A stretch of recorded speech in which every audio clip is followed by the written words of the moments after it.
Esta es la clase número 1, la introducción a Descubriendo el Glorioso Evangelio.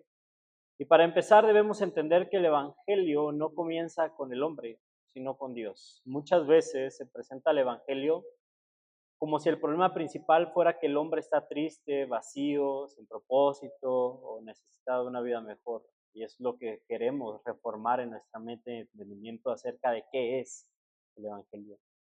Y aunque es verdad, como lo vimos en el manual anterior, que el pecado trae miseria, trae culpa, trae esclavitud, trae muerte, el problema más profundo del hombre no es emocional, social o psicológico. El problema más profundo del hombre es que ha pecado contra Dios. Romanos 3:23, por cuanto todos pecaron, no alcanzaron la gloria de Dios. Y luego también dice el 6:23 que la paga del pecado es muerte. Entonces el Evangelio no responde a la pregunta ¿cómo puedo sentirme mejor? ¿Cómo puedo ser un mejor hombre? La pregunta que responde el Evangelio es una mucho más seria. ¿Cómo puede un pecador culpable estar bien delante de un Dios santo? Esa es la gran pregunta de esta lección. Dios es santo, es justo y no puede tratar el pecado como algo ligero. Eso es lo primero que tenemos que tener presente. Y vemos aquí que el primer punto que debemos afirmar es este, justamente, Dios es justo. Dios no es como nosotros. Nosotros muchas veces somos injustos, parciales, cambiantes, sentimentales, indiferentes al pecado, pero Dios no es así. Él es perfectamente santo y perfectamente justo. La Escritura dice en el Salmo 145, verso 17, justo es el Señor en todos sus caminos y bondadoso en todos sus hechos.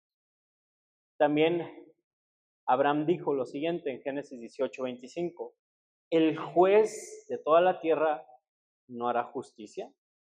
Eso significa que Dios siempre hace lo correcto. Dios es justo. Él no puede actuar en contra de su propio carácter. No puede negar su santidad. No puede cerrar sus ojos ante el pecado como si no importara. Y aquí entonces aparece el dilema, el gran dilema del Evangelio. Si Dios es justo, debe condenar al culpable. ¿No es así? Si Dios es justo, debe condenar al culpable. Pero si Dios condena a todos los culpables, entonces todos los hombres quedan bajo condenación. El manual que estamos llevando lo plantea de esta manera, de la siguiente forma. Si Dios da a los hombres exactamente lo que merecen, todos estarían condenados. Pero si perdona al culpable sin castigar al pecado, entonces parecería actuar injustamente. Y ahí es donde tenemos el dilema. Todos merecemos la condenación, pero si Dios nos paga conforme a lo que merecemos, todos estamos condenados. Ahora, si Dios perdona a los culpables sin castigar al pecado, entonces parecería actuar injustamente. Ese es un dilema, es el dilema del Evangelio. Por eso no debemos hablar del perdón de Dios como si fuera algo tan simple o tan barato. Dios no perdona como alguien que dice, no pasa nada, todo olvidado. No, sin castigar el pecado. No, para Dios el pecado sí importa, la desobediencia sí importa, la rebelión contra su gloria sí importa. El hombre es culpable delante de Dios. El hombre no está delante de Dios como una víctima inocente. ¿No? El hombre no está ahí como, no, Señor, yo no merezco esto, no sé por qué eres tan injusto conmigo, por qué me condenas? No, el hombre no es una víctima inocente, sino un pecador culpable. La Biblia enseña que todos pecamos, no cometimos solamente grandes errores, hemos quebrantado la ley de Dios, todos, hemos amado otras cosas más que Dios, hemos vivido para nuestra gloria, para nuestros deseos, para nuestra voluntad, y de allí que Romanos 3, 10 al 12 dice, no hay justo ni aun uno, no hay quien entienda, no hay quien busque a Dios, todos se han desviado. Entonces el problema no es que el hombre necesite solamente motivación, religión, ser mejor persona. El problema es que el hombre está moralmente culpable delante de Dios, judicialmente también porque ha violado su ley. Y aquí debemos hablar con claridad. Si Dios juzgara a cada persona conforme a sus obras, nadie puede salvarse. El Salmo 143, verso 2 dice, no entres en juicio con tu siervo, porque no es justo delante de ti ningún viviente. Ninguno. Esto debe humillarnos. El Evangelio no empieza diciéndonos que somos buenos y necesitamos mejorar. El Evangelio empieza mostrándonos que somos pecadores y necesitamos ser reconciliados. Pero ahora llegamos al corazón de esta lección. Éxodo 23:7 dice que Dios no absolverá al culpable. Pero Romanos 4:5 dice que Dios justifica al impío. Entonces surge la pregunta, ¿cómo puede Dios no absorber al culpable y al mismo tiempo justificar al impío? Humanamente, eso parecería una contradicción. El manual señala precisamente esta tensión bíblica. Éxodo 23:7 afirma que Dios no justificará al culpable, pero Romanos 4:5 dice que la esperanza del creyente es que Dios justifica al impío. Eso es a lo que se le conoce como el dilema divino. Y no es un dilema, hermanos, mucha atención con esto, no es un dilema porque Dios está confundido. No es que Dios tenga un problema que no sabe resolver, es un dilema donde para nuestra comprensión. El dilema es para nosotros, no para Dios, ¿sí? El dilema es para nosotros, no es el dilema de Dios de Él no sabe qué hacer. Por un lado tengo que condenar el pecado, pero por otro lado justifico al impío. No, el dilema es para nosotros, para nuestra comprensión. El dilema es cómo puede Dios perdonar sin dejar de ser justo. ¿Cómo puede recibir al pecador sin negar su santidad? ¿Cómo puede declarar justo al culpable sin convertirse en un juez injusto? Proverbios 17:5 dice que el que justifica al impío y el que condena al justo, ambos son igualmente abominación al Señor. Entonces, si justificar al impío es abominación, ¿cómo puede Dios justificar al impío en Romanos 4:5? Si para él es abominación. Esa pregunta nos prepara para ver la gloria de Cristo. Dios no perdona ignorando la justicia, sino satisfaciéndola en Cristo. Eso es lo importante de esta lección. La respuesta del Evangelio no es que Dios dejó de ser justo por amor, muy importante. Él no dejó de ser justo por amor. Tampoco es que Dios puso su justicia a un lado para mostrar misericordia. Por un momento voy a dejar de ser justo para mostrar misericordia. Por un momento voy a dejar a un lado mi santidad para ser amoroso.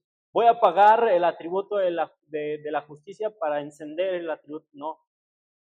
La gloria del Evangelio es que Dios permanece justo mientras justifica al pecador. Y para nuestra cabeza eso es ¿cómo? Romanos 3:24-26 dice que somos justificados gratuitamente por su gracia. Pero la siguiente parte es lo que tenemos que prestar mucha atención. Mediante la redención que es en Cristo Jesús, a quien Dios exhibió como propiciación por su sangre para demostrar su justicia. Y escuche esto, a fin de que Él sea justo y sea el que justifica al que tiene fe en Jesús. Ese es el centro de la enseñanza y del Evangelio. Dios no perdona el pecado fingiendo que no existe. Diciendo, bueno, voy a cerrar los ojos, no los voy a ver como pecadores, sino como justos. No. Dios perdona porque el pecado fue cargado sobre Cristo. Cristo tomó el lugar de su pueblo, Cristo llevó nuestros pecados, Cristo sufrió la ira de Dios que nosotros merecíamos, Cristo satisfizo las demandas de la justicia divina. Segunda los Corintios 5:21 dice que el que no conoció pecado, lo hizo pecado por nosotros. ¿Y sabe qué más dice al final? ¿Lo ha leído? Para que fuéramos hechos justicia de Dios en él. Wow.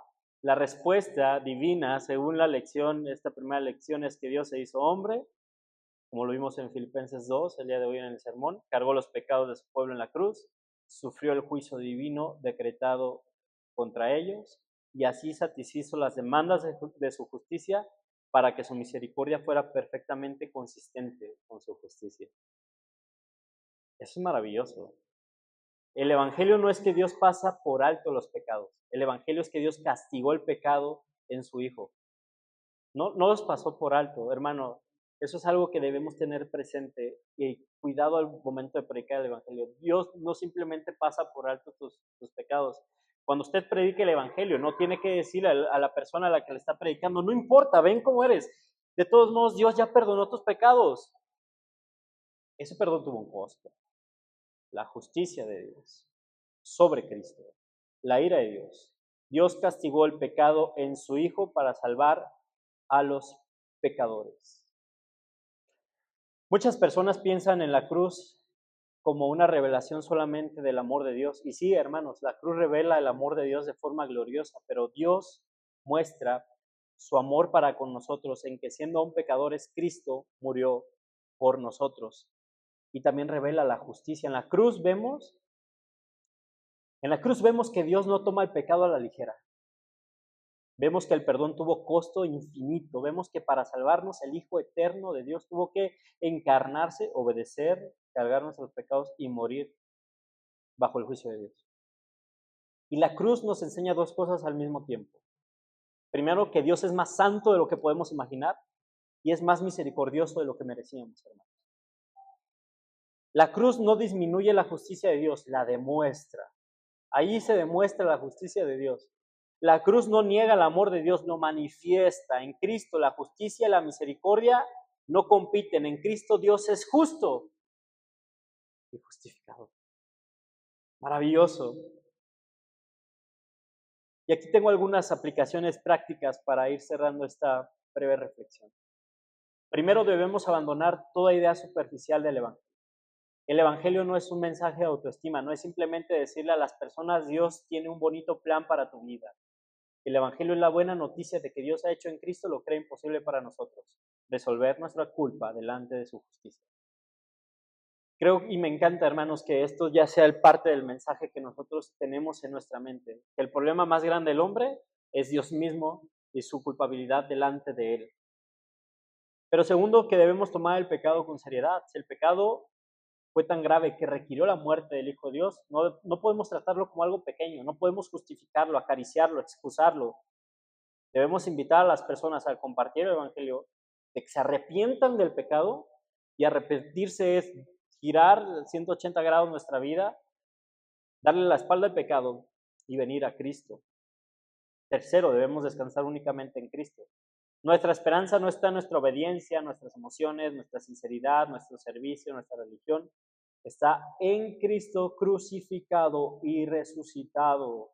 Efesios 1:7 dice, en Él tenemos redención, en Él, en Cristo, mediante su sangre, el perdón de nuestros pecados, según las riquezas de su gracia. Y por último, tenemos por supuesto que adorar, como cualquier otra doctrina nos debe llevar a una adoración más profunda de Cristo. No es para llenar nuestra mente solo de datos fríos. En el mismo manual se nos advierte que la doctrina no debe separarse de la devoción, porque la verdad bíblica debe llevarnos a transformar nuestra mente, obedecer y adoración sincera. Así que cuando entendemos el dilema divino y la respuesta de Dios en Cristo, podemos comprender que en la cruz se mostró el amor, la misericordia, pero también la justicia de Dios. Y esta primera lección nos pone frente al corazón del Evangelio.